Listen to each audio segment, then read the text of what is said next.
In the midnight glow where the stars align, we lose ourselves in the rhythm divine. Underneath the sky painted with dreams, we're chasing the echoes of silent screams. Are we ready? I guess. Okay. Welcome to another episode of Sister Sharpen Sister. We were already recording and now she's laughing at me. I laughed at her last week because she was like, No, I did that right before you started talking. I wasn't looking at you, I'm looking at the camera. Yeah. Oh my goodness. You'll laugh at it when you edit. Well, anyway, today we are going to revisit briefly, just a brief revisit of food allergies and adverse reactions. We're going to cover what it is, what it looks like, excuse me, and then Delina is going to cover an allergy that not a lot of people have heard about, but one that I seriously think our mother has. And then Shalon is going to cover one that is very popular right now, and that is gluten. Mm-hmm. And then I've got information on the recent ban of red dye number 3, as well as some other dyes that are being looked at that might get the pretty soon. Mm-hmm. So, Dee Dee, do you want to cover the food allergy and what it looks like? Well, yeah, I can just talk very briefly about food allergy versus food intolerance. Yeah. So I'm going to start with talking briefly about a food allergy versus food intolerance, because a food allergy is an immune system response that can kill you if your allergic reaction is severe enough. And if the allergy is not severe enough, it might just cause you some discomfort. Okay, now food intolerance is not an immune system response, and it will not cause such a reaction to be a threat to your life, but it will make you uncomfortable. Okay, now sometimes a food allergy can be mistaken for food intolerance, and sometimes food intolerance can be mistaken for a food allergy. Okay, now our food allergy symptoms, they can range in regard to severity, really, really severe and not so severe. You can have more than one or just one. It can vary. Food allergy symptoms might include swelling of the lips or face, Or your tongue. your tongue, your lips, your face. I mean, I've seen pictures of people who have a peanut allergy and their whole face is swollen. Yeah, eyes get swollen.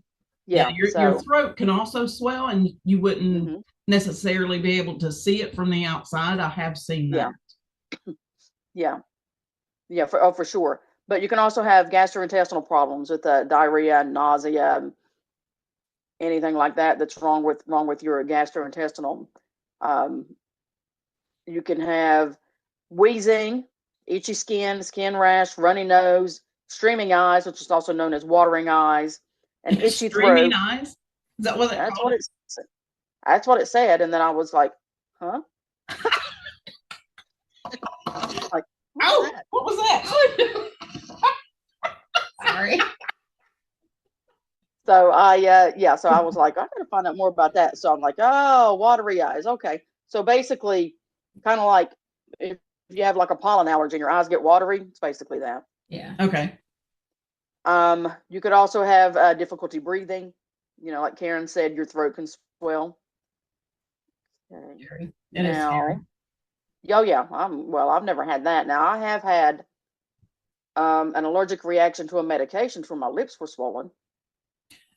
My youngest son, when he was around 3 or 4, he used to have no problem whatsoever eating strawberries. He loved them. Mm-hmm. But he ate strawberries for a snack one afternoon. And about an hour and a half later, his entire chin, all the way up to his nose, was a solid red, like, welt. Oh boy. You've seen a welt. Oh, wow. Like you get smacked by a branch or something. Yeah. Was all swollen like that. And I was like, oh, that don't look good. What did you get into? I didn't think about the strawberries at the time. So I gave him some Benadryl, kids Benadryl, liquid. He didn't want to Mhm. take it, but it's like mom Mhm. said, so you take this. Yeah. About 30 minutes later, he starts wheezing. Yeah. Wow. Mhm. And let me tell you, Oh, I've never driven so fast in my entire life. If you don't believe a minivan can hit 110, let your child be wheezing and can't breathe. Yes. Mhm. I went, oh, so fast. I got from my apartment in and Bradley Bradley. to the hospital on Harper Road in 8 minutes. And there's a toll. I had my flashers on. I was hooking. I was honking my horn, flashing my lights, and his dad was sitting in the front seat holding him and getting his shirt off of him and fanning him, and we had the baby in the back seat. She was in her car seat, and the toll booth operator saw me coming and got out and waved me through. Ah, wow. He sure did. He waved me through. Nice. I drove right up where the ambulances park. I jumped out, went around and got him from his dad and went up to the double doors where the stretchers go and kicked it with everything I had in me. Mm-hmm. And one of the nurses that I knew that was working emergency room, she knew me. We had went to school Mhm. together. She Mhm. came and she opened it. She took him right out of my arms and rushed him back. And oh my gosh, I have never been so scared in my life. Yeah. Never. Yeah. Oh my gosh, yeah. Wow. Yeah, I've never had that big of an allergy, but mine just gave me Betty Boop lips. That's all it did to me. Betty Boop lips. Yeah, seriously. It was back when I had the flu here recently, and the nausea was so bad that they gave me anti-nausea meds. What was it? Right, and Was it I think Zofran? yeah, it was that. Yeah. Oh my gosh. So Hey, I took it. Huh? What? your twin that Your- I Yeah. gave birth to much later. Yeah, not you. Okay. Not me. She's allergic to that. Oh yeah, it gave me Betty Boop lips because I had the flu, right? Oh gosh. And I took it, and my stomach started feeling better, but then my coughing had subsided, so I fell asleep.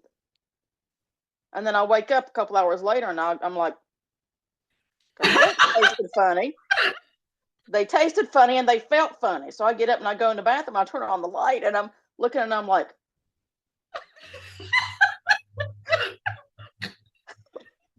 dang, if I just put some red lipstick on these things, I'll be ready to go. And then, no, because I wasn't right in my head, right? I was sick, I wasn't eating. So I didn't think about an allergic reaction to medication. I'm like, why are my lips swollen? Why do I have Betty Boop lips? Oh my god. So I looked it up, and it said either food allergy or medicine allergy. And then I'm like, oh.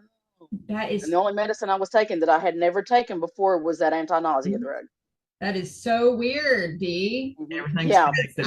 I swear, and Karen's seen it too. She will do something that is completely you, and I'll be like, okay, Delina. Yep.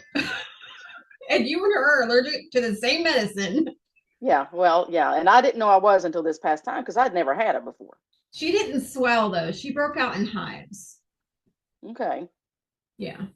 Yeah, well, that's the most I've experienced with the girls is them breaking out in a hive. it was to medication though, not food, right? Well, my oldest she has a sensitivity, intolerance. To strawberries. Right. Mm-hmm. Her tongue will break out. Her dad, my hubs, does that with bananas. Wow. Depending on if it's not a very ripe banana, his tongue will break out.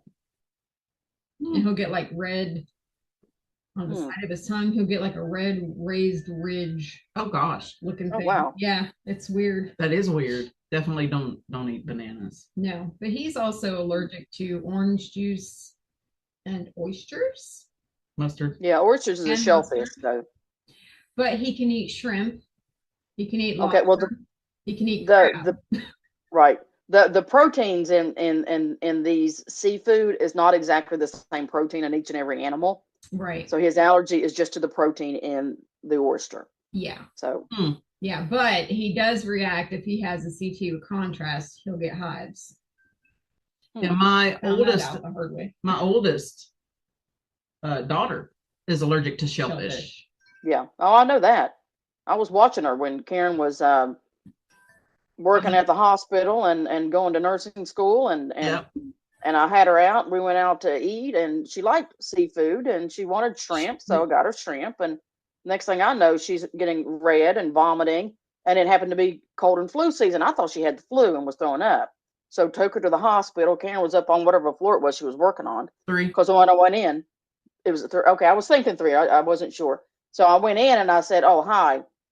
This is who I am. This is who she is." Her mom was working on the 3rd floor, and I gave Karen's name, and then Karen came down. Yeah. And as it turns out, she had an allergy to shellfish. Yep. And she had shellfish even before then and did not react to it.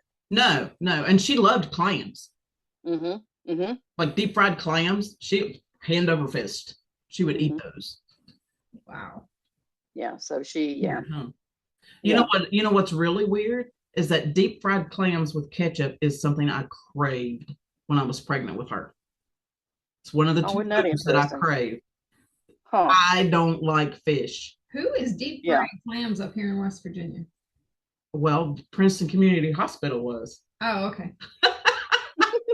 Once a month they'd have seafood bar. Oh, all right. Right? Yeah. So you'd go out, like my plate would be piled full of deep fried clams, and I would have like the little cups that you put like peaches in, right? Full of ketchup. That's what I ate when I was pregnant with her. I also ate macaroni and cheese with the little colored flavored marshmallows in it. I don't know why, but I did. Yeah. I never did anything weird like that when I was pregnant. She was the only one I did weird stuff with. Like with my oldest or my youngest son, all I wanted was ice cream. Vanilla ice cream. That's all I wanted. And that's pretty much the only ice cream he likes except for pistachio. And then with my youngest, the only thing I wanted to eat with her was fruits and vegetables. I did go through a peanut butter phase with banana. Oh, did you? Mm-hmm. I was making mother's poor man's fudge and eating that a lot. That's a recipe we should share. We need to ask her. Yeah. Share that recipe. Yeah. Okay. Okay, we've got off like on. We went into. Well, we did. Personal stories about allergies and stuff, but that's okay. Yeah. Now, the food intolerance symptoms and some additional information I have about food intolerance. The symptoms might include like some digestive issues like bloating, gas, diarrhea, constipation, stomach pain, nausea, heartburn. The gastrointestinal stuff. Right. Think skin rashes. Right. Well, skin rashes, eczema, hives, swelling, and mouth ulcers can happen.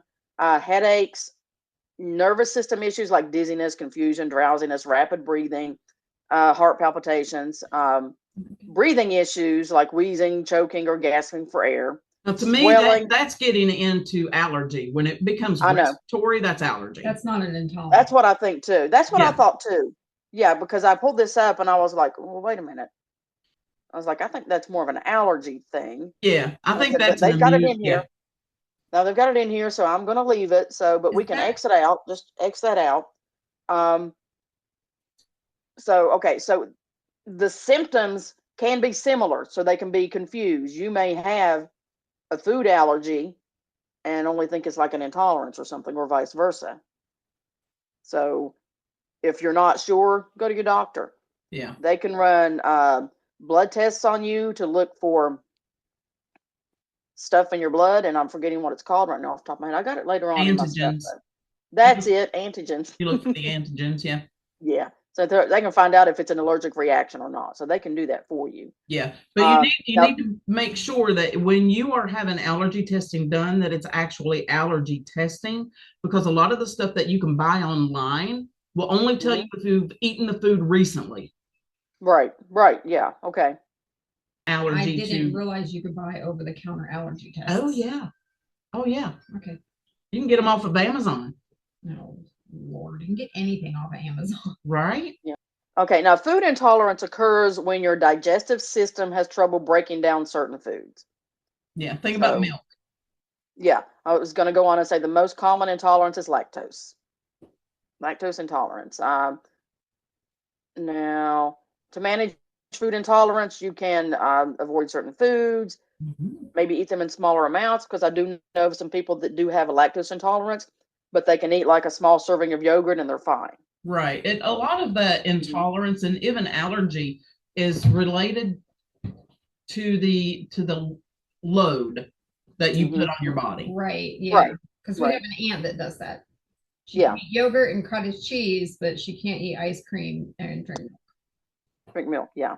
So that's basically the intolerance versus allergy. And if you're not sure if it's like something that you get uncomfortable with, like a stomach ache, or it could be either one, go to your doctor, they can find out. Obviously, if you're having a severe reaction and you eat a piece of fish and then suddenly you can't breathe, you need to go to the ER, and you're probably going to need to be carrying around an EpiPen with you. So, um, now, the most common food allergies, okay? The most common food allergies are known as the big eight, quote unquote, the big eight. They are eggs, fish, milk, peanuts, shellfish, soybeans, tree nuts, and wheat.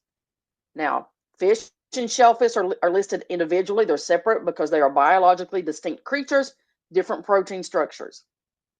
Okay, the foods that are listed in the above that I just talked about, they can cause the food allergies, but there are some foods that are less common for causing allergies and can therefore sometimes be harder to diagnose. Okay, now those uncommon foods can include apples, avocados, bananas, citrus fruits, corn, hot dogs, Hot dog. mangoes, yep, marshmallows, sesame seeds, and meats. Now, the one I focused on was meats. Okay. See, this is so weird. I have never heard of anybody being allergic to meat. Well, apparently it's a thing. And once I was doing this research, I was like, oh, I remember this friend of my husband's that me and my husband were with him somewhere doing something, and he got to talking about the allergy he had for red meat. Okay, and I'm like, oh. So when I was reading this, I was like, oh yeah, yeah, I remember that now. But let me get to the beginning of my notes here. Now, if Now the I'm meat. not mistaken, Dee Dee, and you may address this, Mhm. but a lot of people that have a meat allergy have also been diagnosed with Lyme disease. Do I remember that somewhere? It's a little bit off, but we'll get into that. Okay. Okay, it's not Lyme disease. Okay. Well, I'm not going to say necessarily Lyme disease, but It's there could something. be a relation to it, because there is one type of meat allergy that is predominantly caused by a tick bite. Okay. Yeah, that's what I was thinking. Yes. And my So, thought was is that mother grew up in the woods, playing yeah. in the woods and everything, and I'm sure Yeah. she's gotten bit by a tick before. Her Mhm. intolerance to meat, though, is pretty recent because she used to eat meat when I lived with her. Well, yeah, Yeah. yeah, it doesn't Yeah, happen but she immediately. took. No, it doesn't. Most of the, I mean, sometimes you can get a meat allergy that's going to hit you immediately, but most of the time it can take even up to 10 hours to hit you. Right. And Or it could take years. Yeah. she took for years the medicine to help her stomach because she always had an upset stomach, always had an upset stomach. Yep. And that's one of the symptoms of food allergy and or food intolerance. Yeah. So Yeah. And it wasn't now, until either this past time that I was down there or the time The before time before. that, and I feel so bad because I was encouraging her, you're always tired. If you eat more protein, that's going to help. More protein. You don't like the red meat, eat chicken. Well, you like chicken livers, that's okay, eat that. mhm, But mhm, anytime she would eat meat when I was with her, it was like straight through her, and she mhm, was so nauseous. mhm. And Yeah. then I got to talking to my husband, who is actually a dietitian. Mhm. Said, could she possibly be allergic to meat? I'd never heard of it. Yeah. Yeah. And he said, yes, that is a thing. Yeah. It's rare. Meat allergies are very rare. Yeah. Okay. Well, if Now anybody's going to your have something rare, it's going to be our mother. yes. Someone in this family. Yeah, right. Now a person's allergy may be just to red meats like beef, pork, lamb, and even venison, bison, and buffalo. And bison and buffalo are not the same animal. And I got a little web link here people can go to and read the differences. Okay. Or a person's allergy may be just for fowl, chickens, turkeys, pheasants, those types of things, or it might be for all of them. Okay. Now, meat allergies do not include fish or shellfish. Those are separate and on their own. We briefly discussed that earlier, so those are not part of a meat allergy. Now, there are multiple types of meat allergies, including alpha-gal syndrome, which is also known as AGS, pork cat syndrome, and primary beef allergy. Did you say cat? pork cat? Yes. Okay. Well, just hold on. We'll get into it. We'll get into it. So sorry. So the alpha-gal syndrome, the AGS, is primarily caused by the Lone Star tick bite. The Lone Star tick is found in the United States, in the southeastern United States. Now, there are other kinds of ticks in other countries that also cause alpha-gal syndrome, but it's not the Lone Star tick. It's another kind of tick. So it's a tick bite. The allergy is when the immune system attacks the sugar in meats, and this is a sugar in meats that only mammals have. So fish don't have this, neither do chickens, and people don't have this sugar in their meats. Even though we're mammals, we don't have it. Please don't eat people. Yeah, that's bad. This is true. Do not eat people. If you have alpha-gal syndrome and you can't eat beef, don't go eating the people because they don't have that sugar in them. Go eat some chicken. Apparently, Jeffrey Dahmer didn't have alpha-gal. Shut up. Maybe, Sorry. Maybe Yeah, that movie Alive. Huh? Have you seen that? No. Yeah. Yeah, it's a rugby team in Chile and they crashed in the Andes Mountains, and the way they survived was they ate the dead. Yeah, it's like the Donner Party. That happened to them Party. too. Of course, I think they actually drew straws to see who was going to get that, the axe. That was like Yeah, that was severe. Yeah. So the allergy, the immune system attacks the sugar in the meats, and the sugar is called alpha galactose. So that's why it's called alpha-gal syndrome. Now, the symptoms for the alpha-gal syndrome might include, well, the first signs could be an itchy rash or hives that might appear 3 to 6 hours after eating meat or dairy. Because if you got an allergic reaction to beef, you could also be allergic to things that come from the beef, like milk, cheese, gelatin. So you need to be careful with that stuff. Right. Some other symptoms might include swelling of the lips, tongue, eyes, eyelids, or face, nausea, vomiting, stomach pain, diarrhea, constipation. Diarrhea. Oh, sorry.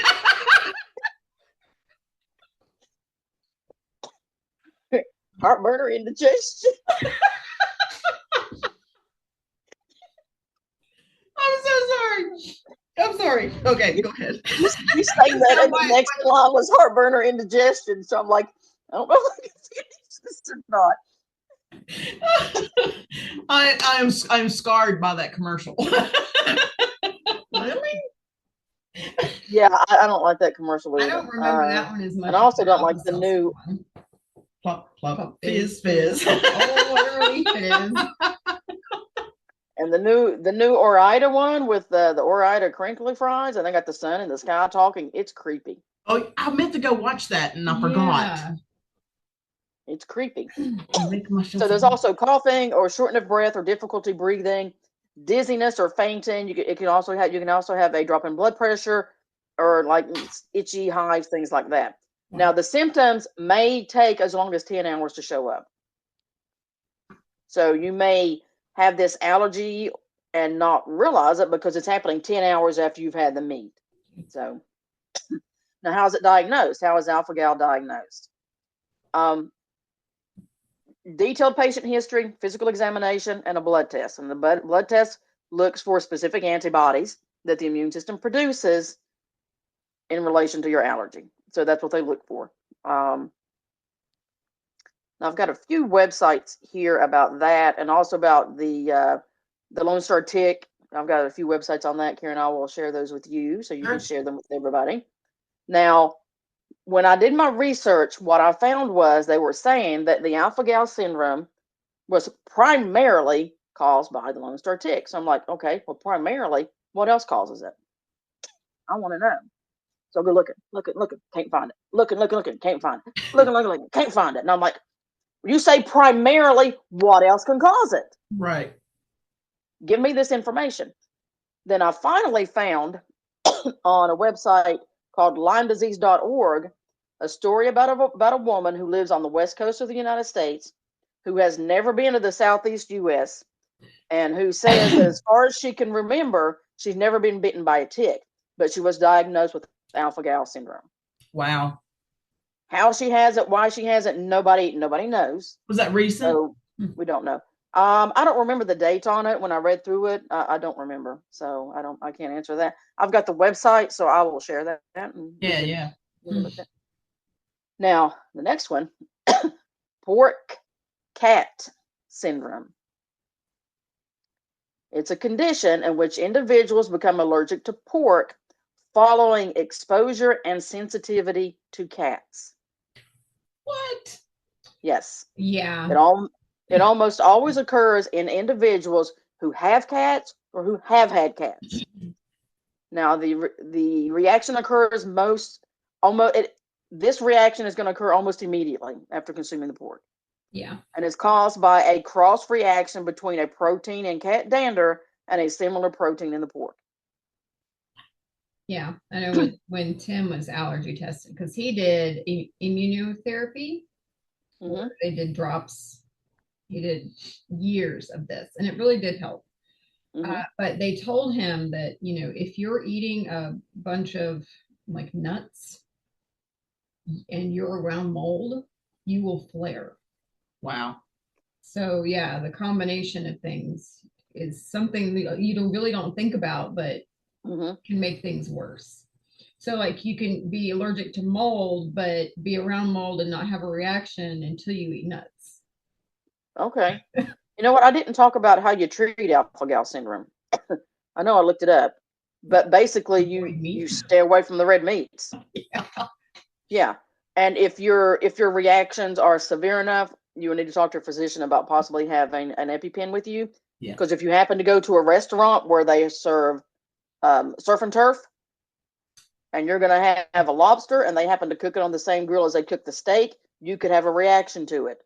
Yeah. So you may need an EpiPen if your reactions are severe.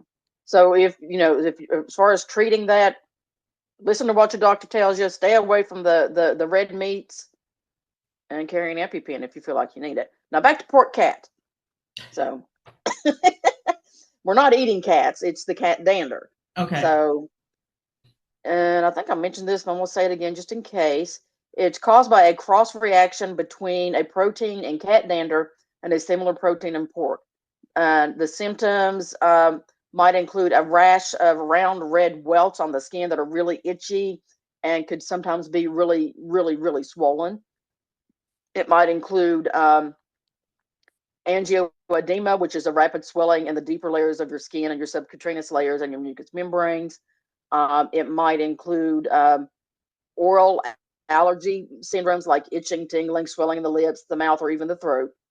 Gastrointestinal symptoms like the diarrhea, the nausea, the vomiting, things like that. Now, fresh, undercooked pork or dried and smoked pork products tend to cause more reactions than well-cooked pork. So if you're going to eat pork, make sure you cook it good. Right. There's whatever the temperature is. I'll put up on the screen whatever the proper cooking temperature for pork is. Right. How is pork cat syndrome diagnosed? It's pretty much the same way the others are diagnosed. It's medical history, an examination, blood tests, family history type of thing. And they may even do a skin prick test for you for this one. So those are the ways. And of course, they're going to be looking for antibodies for both pork and cat allergens. You know, the skin prick test is actually the most accurate allergy testing that there is. Yeah. It's uncomfortable, I've- but it's most accurate. Yeah.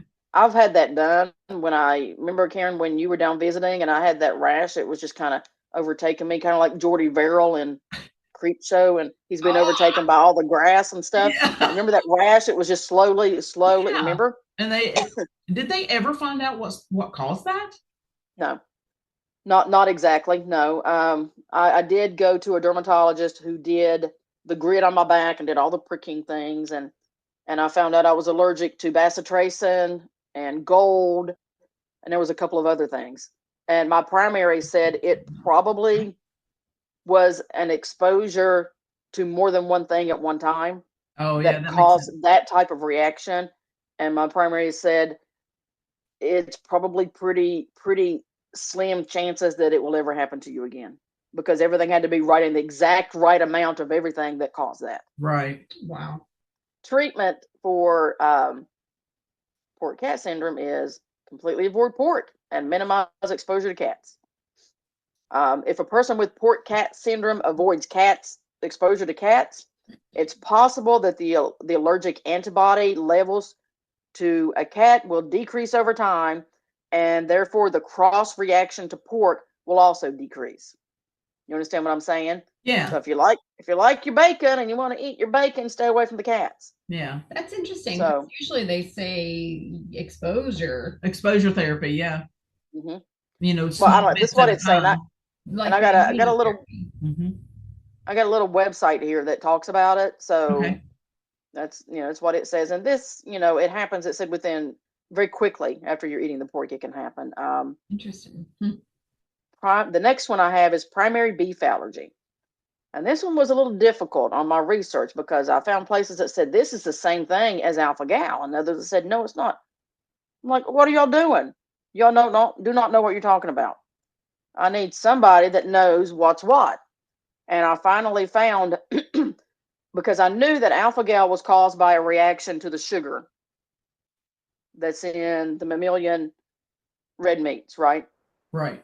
And this one, primary beef allergy, is a reaction to the protein. So they are not the same thing. Okay. All right. Okay. It is caused by an immune response to protein in beef. The most well-known allergen being bovine serum albumin. And I may be pronouncing that wrong. No, you're albumin. Right. Albumin, Okay. yeah. Albumin. Okay. BSA, which triggers the body to produce certain antibodies, and it reacts when exposed to beef protein. The reaction is considered a hypersensitivity to the protein in the meat. The antibodies are a type of antibody produced by the immune system in response to specific allergens, such as pollen, dust mites, or certain foods. So it's we talked about this before, and they look for it in blood tests and stuff. So, and I've got a little website here if people want to go to and read it. If a person has primary beef allergy, they may also react to milk and possibly milk products like cheese. And a person may also react to gelatin.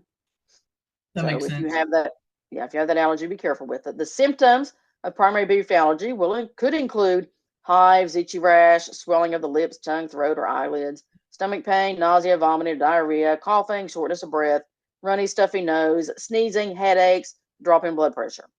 How's it diagnosed? Same as all the others. Patient history, physical exam, blood tests, maybe a skin test, things like that. So that's how they diagnose it. Now, there's no cure, and you treat it by completely avoiding beef. And if you do react to milk or milk products and gelatin, stay away from those as well. If you suffer the allergy, any of these allergies, you may want to keep an EpiPen with you just in case.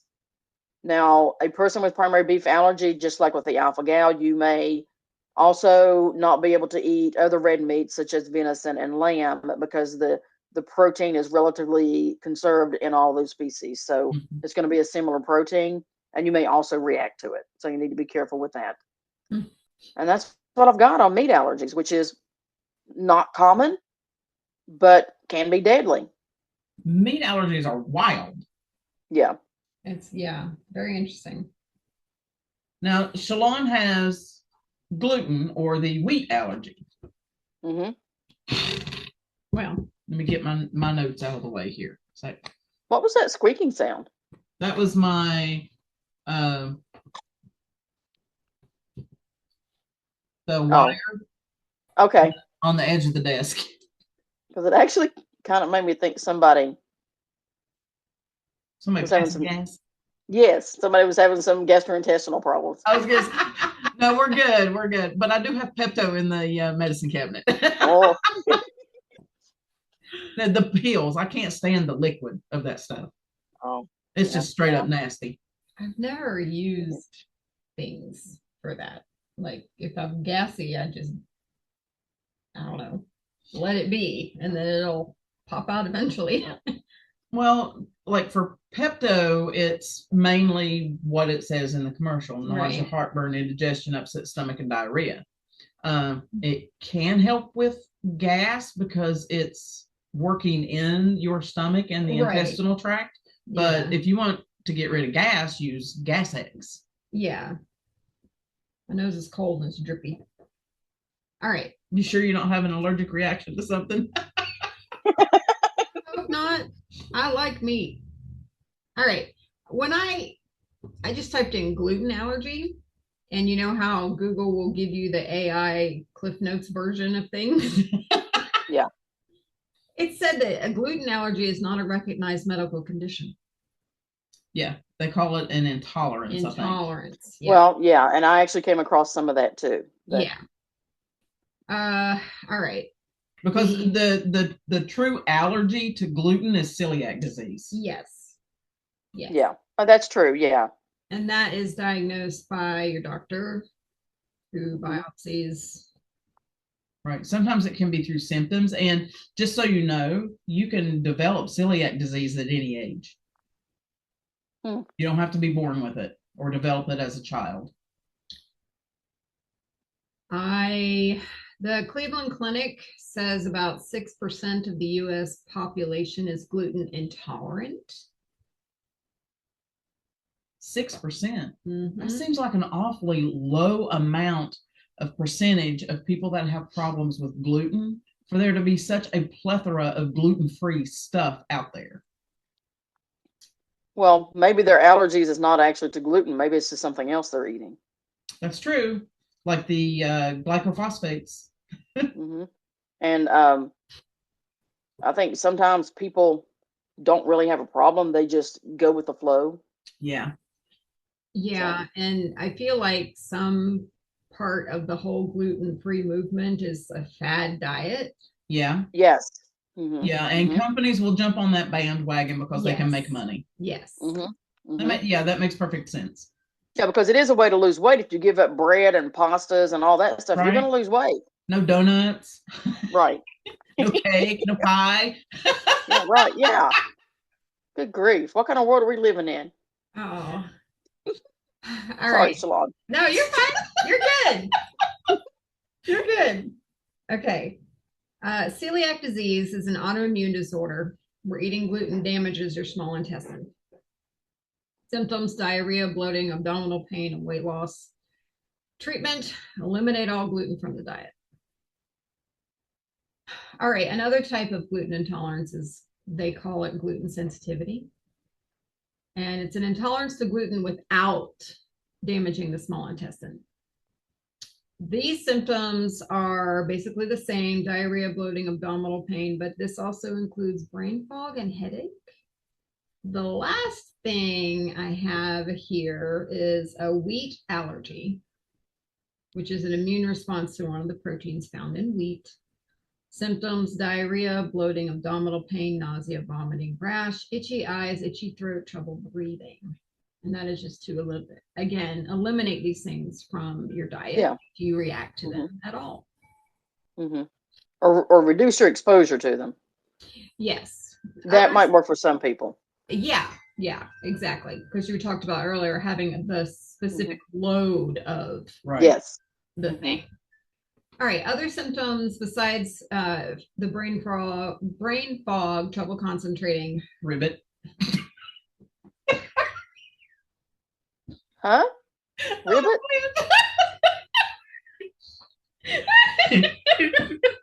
She's gonna hit You me.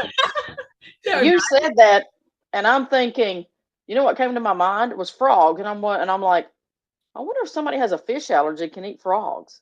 Oh, I don't know. That's a good point. But yeah, she said brain frog. I did. Oh, Sorry. I'm being a smartass. Okay. Fatigue, anxiety, or depression, which is really interesting. Acid reflux, indigestion, nausea, vomiting, skin irritation, stomach pain. Severe okay. reaction, anaphylaxis, obviously seek immediate medical attention. Let's see. Celiac disease was first described in the early 19th century in 1888 by Samuel Gee, Gee. Because I was just curious, has this always been a thing or is it recent? And I also looked up like rise in gluten intolerance. And what I found is that it might not necessarily be the case that there are more out there, but that we're getting better at diagnosing things. Okay, that makes sense. So yeah, you can pinpoint things more accurately nowadays than you could like even 50 years ago. Yes. Well, everybody's more aware of it now. Right. They recently brought as a diagnosis in 1888. More and more doctors are seeing people with symptoms of it. They're becoming more aware of it. They're able to diagnose it. Yeah. Not everyone who has gluten sensitivity has celiac disease. You need a proper diagnosis. So what I found was the rise of the gluten-free diet. And I believe this chart is from people just answering questions. Like a survey? Yes. Okay. But it says that in 2009 to 2010, undiagnosed celiac disease, they said was 51%, and 5% was diagnosed. 2011 to 2012, 35% undiagnosed with a 9% diagnosed. And then 2013 to 2014, which is as high as it went, 12% undiagnosed, 16% diagnosed. So again, you are seeing a rise in it, but is it because of just doctors being more aware of it and actually looking for it as a diagnosis? Right. Well, the general public too is more knowledgeable about these things because of the internet. Right. And that's also what I wanted to say on this is people might be self-diagnosing. Yeah. Yeah. And wasn't it like when people first started talking about this, wasn't it that some physicians were like, no such thing? So they probably didn't even want to have anything to do with it. It's like fibromyalgia. It used to be fibromyalgia wasn't a thing. Yeah. So things, yeah. I mean, just because you didn't know about it doesn't mean it's not there now or hasn't been there the whole time, but it's just been misdiagnosed this whole time. Well, I did look up about frog allergies with eating frogs. Yeah. It's rare, but people do. And the people that do have that allergy will also have a fish allergy. Oh, okay. I was wondering how closely the proteins were related. When you mentioned that, I was like, is frog protein the same as fish protein? Or are they similar enough that it's going to cause issues, just like with pork and the cat? Well, and I just did a real fast read, so I didn't actually do the research on it. But one of the things I saw did say it was like a cross reaction with the fish protein and the protein in the frog. So Interesting. It could be something along those lines. And the same for alligator too. I was just getting ready to ask, what about alligator? I already looked at it. Amphibian, period. All right. So I had a question of the type of wheat that we use. Now, what made you ask that? Well, it was along my lines of questions of why is this a rise in diagnoses? Like, okay, why is this all of a sudden a thing? Is it because the wheat is different? Is it because we're spraying crap on it? Is it because people are really just, this has been around, but doctors are just now realizing that it's a thing? See, I thought maybe it was because of the things that you've seen, I'm sure, of somebody having a gluten intolerance, but they go to Italy or France and they eat the bread over there and they don't have a problem. So what I found was is that the type of wheat grown in Europe is a soft wheat, which doesn't have the amount of the gluten proteins that our wheat does. Okay. So again, it's a load thing. All right. So someone who does not have celiac disease can probably eat, bread and pasta made from flour from Europe. And I have a link to Amazon to put in the notes if you want to buy it. It's more expensive, but hey, if you have an intolerance to the wheat here in the US and you want to try it, but the type of wheat that we use now is a hard wheat, hard red winter, and it's actually a couple types of wheat. They do have a soft red winter, hard red spring, and white and durum. Durum used for pastas. Yeah. Okay. That's where I went down. I mean, I know I could have gone down the whole glyphosate thing, but that is a whole other. That's another podcast. That's a whole other monster. That's a good term for it because it is. There are a lot of different things to take into consideration for something like that. Yes, yes.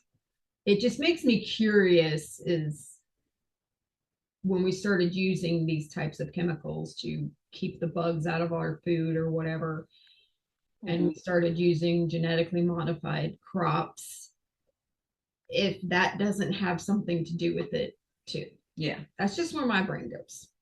Yeah, I was going to ask if the hard wheat that we use in the United States was actually cultivated to be hard wheat for a particular reason. Well, yes, and if you research it and you go through the decades of farming and agriculture, and what they have done is it has been cultivated and bred to be able to yield more in a smaller space. Oh, okay. As well as being tolerant to certain things based on other genetic ways that they have modified things. You have some wheat that is prone to a certain type of bug, right? But then this wheat isn't. So you cross them and it's a little better. Right. And then that one gets crossed with something else and it's a little better. And this one produces this much more wheat on 1 square foot while this one doesn't. So you cross them and you get more wheat. Yeah. Okay. That has gone on for years. Oh yeah, I'm sure that. Yeah. Yeah. Yeah. I feel certain that when mankind first started doing farming, when we went from hunter-gatherer into agriculture, that's something that older civilizations, looked at. Maybe the wheat in Rome grew better than the wheat in, I don't know, Spain. So they would crossbreed them, or they would bring that wheat from Italy and put it into Spain, and then it just kind of. Also, too, I think of, but because way back, the way our fruits and vegetables and bread and everything looks now ain't what it used to be. I mean, things look different because they have been crossbred and changed to be a certain aesthetic. Yeah. And one thing that I also question is if your family is from a certain region and then you move into another region, or all of a sudden, you're just like the world not having bananas and now we can have bananas because they're being brought up. Right. Is that also a reason why people have so many food allergies? I mean, I don't know. Yeah, I wonder the same thing. Yeah, because you have, your genetic predisposition, obviously, but is it also geographic based on the type of foods that our ancestors would have grown in that area? Right. That makes sense. It makes sense to me. That would take an enormous amount of research. I don't even think you could figure it out because Yeah. that's just a complete speculation. So now let's talk about the recent, and when I say recent, I'm talking January 12th or the 17th. I've got it in here.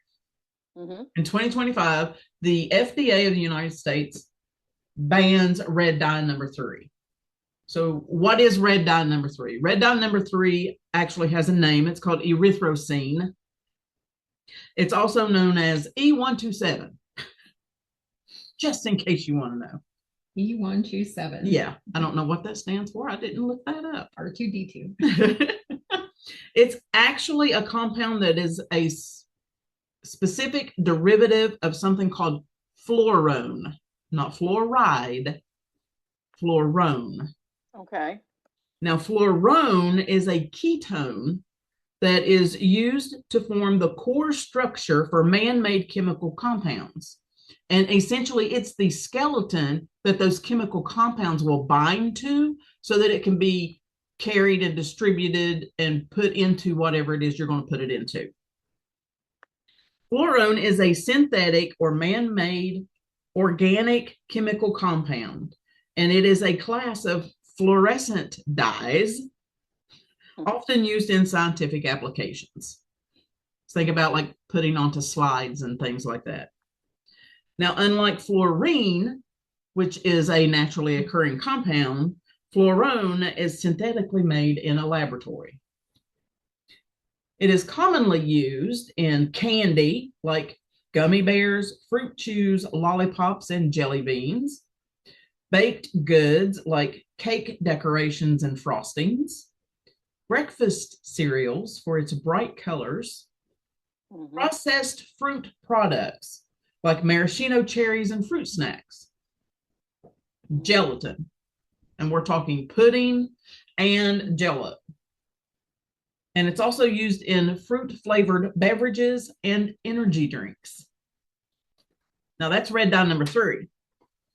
It was and still is to some degree in our medications and supplements. It's in over-the-counter medications like cough syrups, liquid pain relievers like children's Tylenol, and it's also used in antacids. It's used in prescription medications, some of them liquids, coated tablets like enteric coated tablets so that it doesn't aggravate your stomach. Okay. They'll use it in that. Dietary supplements like chewable and gummy vitamins. That's what that's used in. Cosmetics and personal care. Lipsticks and glosses for the bright pink and red hues that it can produce. Blushes and eyeshadows and nail polishes for the same reason. Now, the concerns. Since the 1980s, there has been research and it has been known that red dye number 3 caused thyroid tumors in animals, lab animals, the rats that they were testing it on. The FDA banned its use in cosmetics and external drugs, so think creams and ointments, in 1990 because of those same concerns. And critics have argued about the inconsistency of it being banned in 1990, but it was still being used in foods, supplements, and oral medications. Yeah, that don't make sense. Right? Mm-hmm. So other concerns, there have been some studies that suggest artificial dyes of any kind, including red 3, may contribute to the hyperactivity in children. I've experienced this. Right? Other dyes that have that concern are like red 40. Yeah. All right. And potentially there are some individuals that are sensitive enough to the dyes that they have a true allergic reaction. So hives, rashes, etc. The FDA and some legal pressures, because there have been cases taken to court because of this stuff. Consumer advocacy groups like the Center for Science in the Public Interest have been pushing for a full ban for years, like since the 80s. In October of 2023, California became the first U.S. state to ban red number 3. That actually goes into effect in 2027. So they're giving everybody until 2027 to get it out of the products that are coming into California. Now that put more pressure on the federal government to get up off their tails and do something. So the FDA reconsidered its stance due to the growing scientific evidence and public concern. Now the European Union has already restricted its use. They did that years ago. On January the 15th, I was right in the middle there. I said the 12th or the 17th, but on the 15th, on January the 15th, 2025, the FDA announced a ban on red dye number 3 in foods and ingested drugs. Anything you take by mouth. Okay. Manufacturers are required to comply by January the 15th of 2027 for the food, and by January the 18th of 2028 for the medications. Now, the most recent ban addresses the continued use of the dye in consumable products, reflective of an ongoing evaluation of safety of food additives. Now, we've done an episode on food additives. I'll link that, whatever corner. It's important to note that while the research shows that the dye is linked to cancer in laboratory animals, conclusive evidence of human interaction is lacking. They've not done enough research and they don't have enough evidence to prove that it causes cancer in humans. But the FDA erred on the side of caution and went ahead and banned it. They should do that with a lot of things. I would much rather have an overreaction when it comes to stuff like this about our health than an underreaction. Yes. Right. And but why did it take 40 years for them to do it? People finally started squawking and they finally started using their dollars to not buy the things to get people's attention. True. Yep, money talks. Yeah. You know, what I was going to say was when they do these tests on these lab animals, they also give them an obscene amount of this stuff. That's true. And when They you're do. just eating a bag of gummy bears here and there, you're not getting it. Yeah, plus when they do it, they don't feed them gummy bears. No, they give them the actual dye. Yeah, straight up the dye. Yeah. So some other dyes that are being looked at. Red dye 40, another name for it, is called Allura Red. It's one of the most widely used dyes. That's a sexy name. It is, isn't it? That's a sexy name. See, that's the name for a lipstick. They made it sound like bougie. It's linked to hyperactivity in children, potential immune system disruption, and allergic reactions. And it is banned in some European countries, and even in the European Union, it still requires a warning label. Another one is yellow dye number 5, or tartrazine. I've actually seen that. Talked about that. Yeah. Yeah, that one's not so sexy on the name. Sounds like a stone. It does, doesn't it? Yeah. Sounds like something you'd wear in a ring like or a necklace. Has tartrazine. It's found in soda, chips, cereals, and some medications. It's associated with hyperactivity, migraines, allergic reactions, especially those people who are allergic to aspirin. Huh. Interesting. Right? Yeah. It is banned in Austria and Norway and requires a warning label in the European Union. Basically, every American food probably has a warning label on it. Probably. This shit's from America. Yeah. Eat with caution. Yeah. Yellow dye number 6, called Sunset Yellow FCF. What's that stand for? I have no idea. I meant to look that up and I forgot. Okay. Didi, you want to look that up? Yellow dye number 6 is found in processed snacks, baked goods, and soft drinks. Some studies suggest that it contributes to hyperactivity, immune system dysfunctions, and possible cancer-causing effects. For coloring food is what it says here. So. Okay. Sunset Yellow FCS. Sunset Yellow FCS, also known as Orange Yellow S, or other things too. All right. So for coloring food, that makes sense because the dyes that are used to color cosmetics, they actually have a different little thing behind it. F. What would theirs be? It was a number, Oh, and I don't remember what it was because I'm not talking about cosmetics. I didn't write it down. okay. Yellow dye number 6 is restricted usage in the European Union, and it is banned in Norway and Finland. Then we have blue dye number 1, which is called Brilliant Blue. It is used in candy, beverages, and ice cream.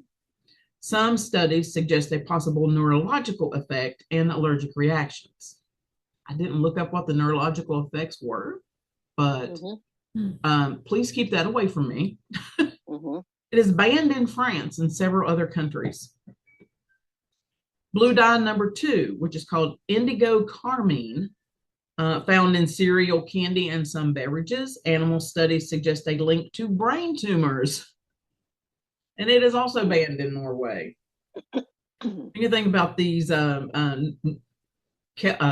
Scandinavian countries, man, they're like, no, keep that stuff out of our food. Green dye number 3 was called fast green. It's used in drinks, desserts, and some cosmetics. Animal studies suggest a link to bladder tumors. It is banned in some countries, but still used in the United States. And the FDA is under an increasing amount of pressure to look at the studies on the ones that I just listed and get them out of our food. I got an idea. How about anything that is made from petroleum not be used on or ingested by our bodies? Exactly. How about that? How about that? I agree. Yeah.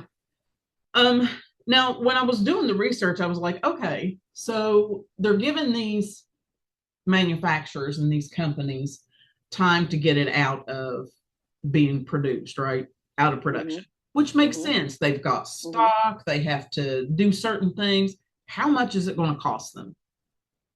So I did a little bit of research into that.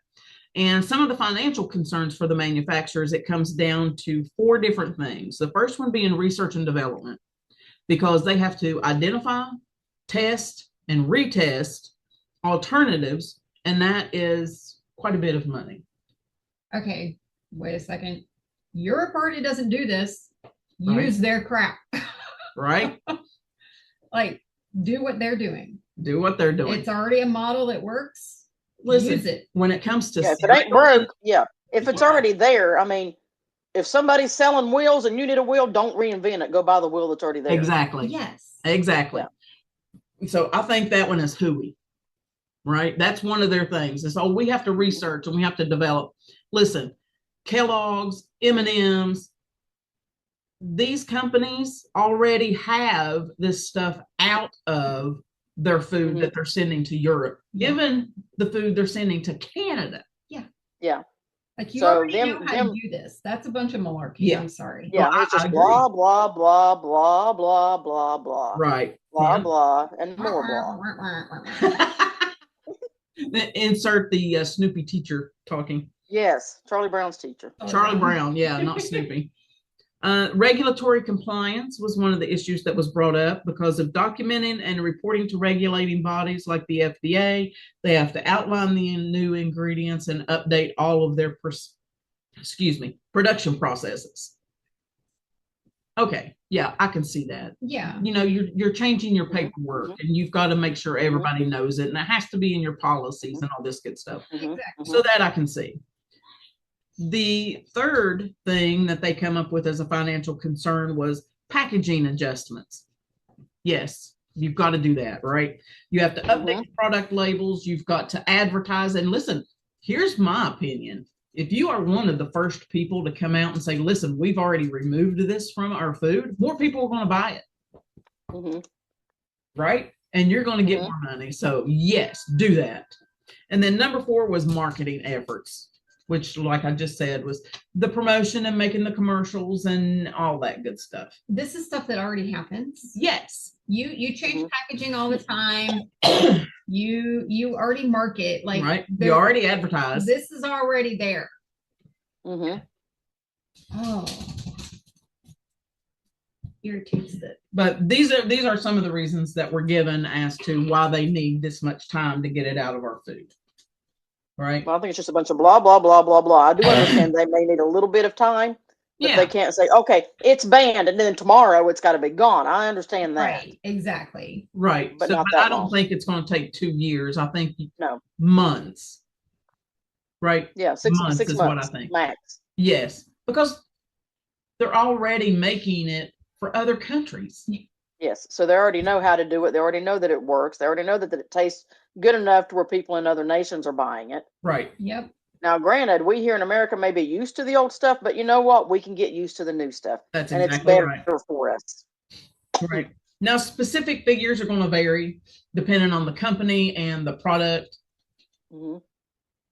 Because, I mean, if you think about like the sucker, right, that she was just, Mhm. The blow pop. right, the blow pop. That might take a little more time than like M&Ms or Fruit Loops.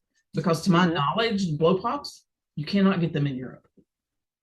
Oh, If people in Europe want blow pops, they have to order them from Amazon from the United States. Okay. So, Well, yeah, okay. If it's something that they have not done all this stuff for already, then okay. yeah. Yeah. Now, Yeah. some stuff they've not done, like the blow pops. Yeah. Yeah. Some of the gummy candies they've not done. And I'm not sure about the medications, but I am pretty sure pharmaceutical companies have enough money to make sure that it can get done quicker than a 2-year time period. they got enough money Yeah. to do whatever the frick they want. Exactly. They got enough money from me to do it. Right. I've been medicated since I was 2 years old. There's a international section in most stores, right? Yeah. Uh-huh. Uh-huh. I would buy the girls' candy from those sections because I knew that they didn't have the stuff in it that Right. the American candies have. The European gummies taste better than ours. Really? Yes. How All right. about that? I'm gonna have to go visit the international. They're a different Mhm. texture even. They're good. My girls loved it. Now you think about companies like Annie's, Mhm. right? They don't. Pretzels. No, the little bunnies. Oh, yeah. And they have mac and cheese and their stuff is made more. I don't. Consciously? Yeah. Yeah. And those companies, people start buying from them a little more. Mhm.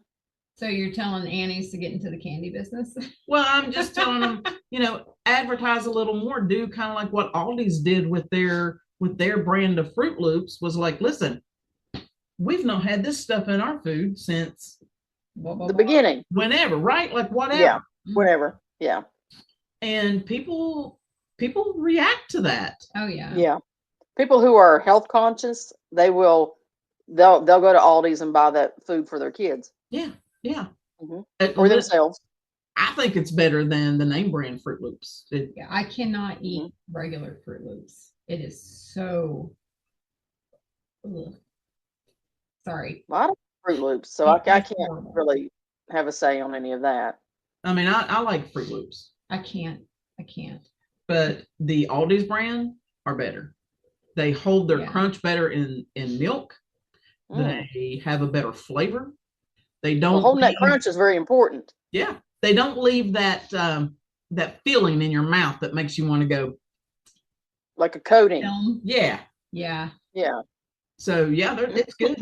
Yeah. I noticed that when I eat snack cakes things. Oh, Like Little Debbie's. Yeah, or Hostess. Hostess is worse, I think. The than Little Debbie's with the icing that's on the outside. Oh yeah. That always gives me a film on the roof of my mouth. Yeah, that's just. Oh. You know what? What's going to get me is companies like the Pepsi company that has Mountain Dew. Mhm. Man, they're going to have a problem keeping up with their color for sure, especially on that red Mountain Dew. Oh yeah. Mm-hmm. And then the blues that they use and the greens that they use for Baja Blast. Why does it need to be a color? I don't know. See, this shows you how. I wouldn't drink a cola if it wasn't brown. Like clear Pepsi was a fail. Yeah, forget that stuff. Yeah. But I show you how out of touch I am. I did not even know Mountain Dew came in colors other than green or whatever it is. That Is it even yellowy green? I don't even know. Bright yellow, like Yeah. it looks like you took a vitamin and then peed. Okay. See, and I didn't even remember Pretty. that as far as that being. I mean, so, But that's and orange. this blast stuff you're talking about, Yeah, Baja Blast is the one that, like back in the 80s, it came out and it was only available at Taco Bell. Taco Bell. Only. okay. So, yeah. But I now can't you say can that buy I'm it. familiar with it in the grocery store. Yeah, you can buy it in the grocery store. Just walk down Okay. the soda aisle And just look. and notice. Yeah. Yeah, Well, they've got a purple, they've got like a dark purple. And this is, I'm specifically talking about Mountain Dew. They have several different colors. Yeah. And yeah, I didn't even know that. Did not even know that. I don't even think I go to the soda pop aisle. but I mean, look at Those- Gatorade. Oh yeah, there's another one that might have problems with the Powerade. red. Mhm. The red and the blue. The green and Mhm. all the colors. That's crazy. I wonder if the original Gatorade, when they were making it in Florida for the Gators, did it have a color to it? They probably did, because it's something aesthetic that we think we want or need. Well, no, but like when that university was, that's how. I know. When they were inventing it, did it have a color to it? Did it have a color to it? You know, Like do in the kitchen, do whatever it is that they're putting in it. Does it have a Original color? color lemon lime, right? The original flavor. That's the first one I remember. Yeah, that's That was what I a remember too. greenish color. Yeah. I would imagine, because they were already putting dyes and stuff in drinks. Oh yeah. So yeah, but this was being made at the university and only given to their sports teams. Right. So I did think they even bother to put a color in it? Yeah, like what I think what saying. Karen is asking is, when they invented it and they were in the kitchen or the lab or wherever it was that they put it together, and that very first Gatorade that came out that they were going to drink and taste, what color was it? What color was it? Yeah, exactly. What color was that one? Not the first one that they offered to sell to the public. Right. The very first one they drank after they invented it. Who owns Gatorade? I don't even know anymore. Is it Coke? PepsiCo. Pepsi. Okay, I knew it was a soda company. I just didn't remember which one. Coke owns everything else. They own like Aquafina. They own a water company. yeah. Oh, okay. Yeah. Dasani is it Dasani? I think it's some big name brand water is owned by Coca-Cola. Just wait. Coca-Cola Company. It owns several water brands, including Dasani, Smart Water, Topo Chico, and Aha sparkling water. Okay. Haven't heard of the last two. I know the first two. Smart Water. I like Smart Water. Topo Chico never had any. Like a carbonated water. Okay. Just trying I've never had any Smart Water. What Gatorade looked like when they first invented it. Oh, and they have a black and white picture showing a football player drinking it. Oh, isn't that nice? Yeah, in a paper cup. It was field tested in 1965. I didn't know it was that old. Yeah. Drinks like Gatorade, Kool-Aid, energy drinks. That would make an interesting topic. Yeah, it would. Okay, what I found, and of course it would take way more looking into it to see if I could even find it. But what it's telling me is what color it was when it was first sold to the public, which was green. Green. Yeah. Green and orange or something. Yeah. Yeah, lemon, lime, green and orange are the original flavors. And this is something that I forgot about, but it was originally produced in liquid and powder form. You used to be able to get a thing of powder and make your own. Yeah, I remember that. About that. Yeah, I remember. You can still do that, I think. Yeah, you can. Can you? It's like where the Kool-Aid is. Oh, okay. Well, see, I'm out of touch with all that. I had no idea. It's usually like up on the top. Yeah. I completely forgot that you could do that. If I'm not mistaken, Gatorade has an electrolyte replacement powder that comes in like an individual serve packet as well. Okay. Next week is a fun episode. I'm going to go first for this particular topic because we'll revisit this, I'm sure. My dog wants to play BALL because if you hear it bouncing in the background. I'm going to look up some videos and show them to everybody, and we're going to react to them. to see what you think. So I haven't decided if it's going to be a funny animal video or if it's going to be a gym fail videos, but there'll be one category or the other. All right. Wow. So that's for next week, and we will see you then. Okay. Bye. Bye.